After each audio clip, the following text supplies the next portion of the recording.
राधे राधे, हरे Krishna. Welcome आप सभी को हमारे यूट्यूब चैनल पे। तो चलिए शुरू करते हैं श्रीमद् भागवत गीता अध्याय 5, कर्म योग कृष्ण भावना भावित कर्म। अर्जुन ने कहा, हे कृष्ण, पहले आप मुझसे कर्म त्यागने के लिए कहते हैं और फिर भक्ति पूर्वक कर्म करने का आदेश देते हैं। क्या आप अब कृपा करके निश्चित रूप से मुझे बताएंगे कि इन दोनों में से कौन अधिक लाभप्रद है?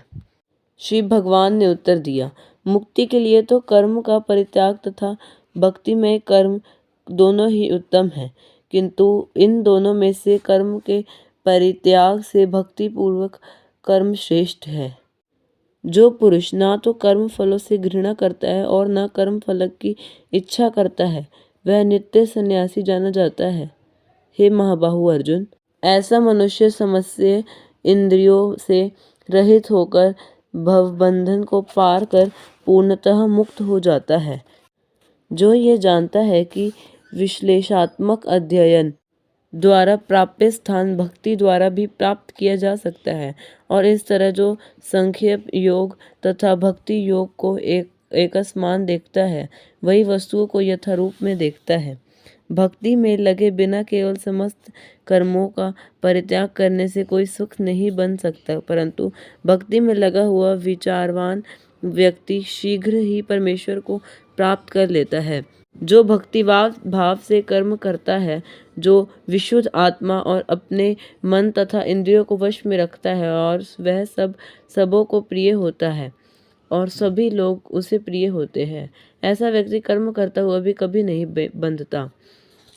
दिव्य भवनामृत युक्त पुरुष देखते, सुनते, स्पर्श करते, सूंघते, खाते, चलते फिरते, सोते तथा श्वास लेते हुए भी अपने अंतर में सदैव यही जानता रहता है कि वास्तव में वह कुछ भी नहीं करता।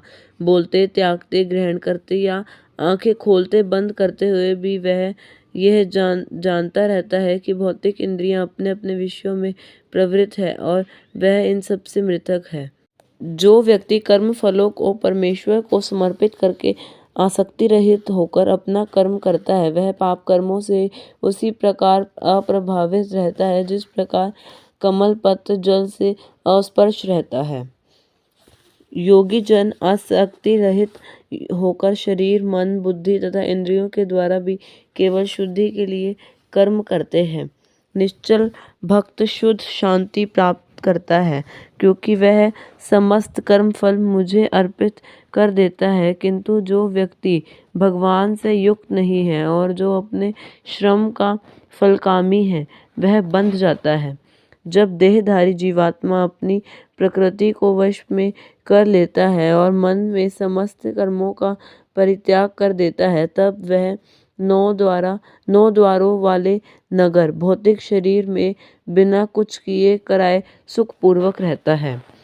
परमेश्वर ना तो किसी के पापों को ग्रहण करता है और ना ही किसी के पुण्यों को, किंतु सारे देहधारी जीव उस अज्ञान के कारण मोहग्रस्त रहते हैं जो उनके वास्तविक ज्ञान को आच्छादित किए रहता है। किंतु जब कोई उस ज्ञान से प्रबुद्ध होता है जिससे अविद्या का विनाश होता है, तो उसके ज्ञान में से सब कुछ उसी तरह प्रकट हो जाता है जैसे दिन में सूर्य से सारी वस्तुएं प्रकाशित हो जाती है।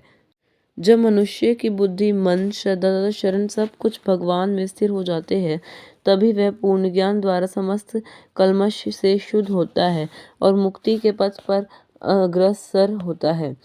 विनम्र साधु पुरुष अपने वास्तविक ज्ञान के कारण एक विद्वान तथा विनीत ब्राह्मण, गाय, हाथी, कुत्ता तथा चांडाल को समान दृष्टि संभाव से देखते हैं। जिनके मन एकत्व तथा समता में स्थित है, उन्होंने जन्म तथा मृत्यु के बंधनों को पहले ही जीत लिया है। वह ब्रह्मा के समान निर्दोष है और सदा ब्रह्मा में ही स्थित रहते हैं। जो ना तो प्रिय वस्तु को पाकर हर्षित होता है और ना अप्रिय को पाकर विचलित होता है।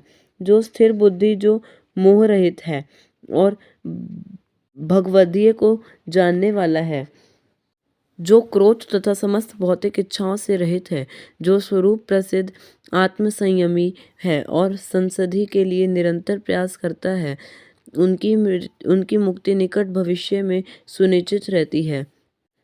मुझे समस्त यज्ञों तथा तपस्याओं का परम भोक्ता, समस्त लोकों तथा देवताओं का परमेश्वर एवं समस्त जीवों का उपकारी एवं हितैषी जानकर मेरे भवनामृत से पूर्ण पुरुष भौतिक दुखों से शांति लाभ करता है। इसी प्रकार श्रीमद् भागवत गीता के 5वें अध्याय कर्म योग कृष्ण भावना भावित कर्म का भक्ति वेदांत तात्पर्य पूर्ण हुआ। तो प्रेम से बोलिए ओम नमो भागवते वासुदेवाय। हरे कृष्ण।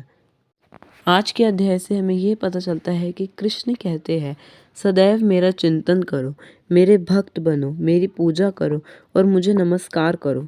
इस प्रकार तुम निश्चित रूप से मेरे पास आओगे। मैं तुम्हें वचन देता हूँ क्योंकि तुम मेरे परम प्रिय मित्र हो।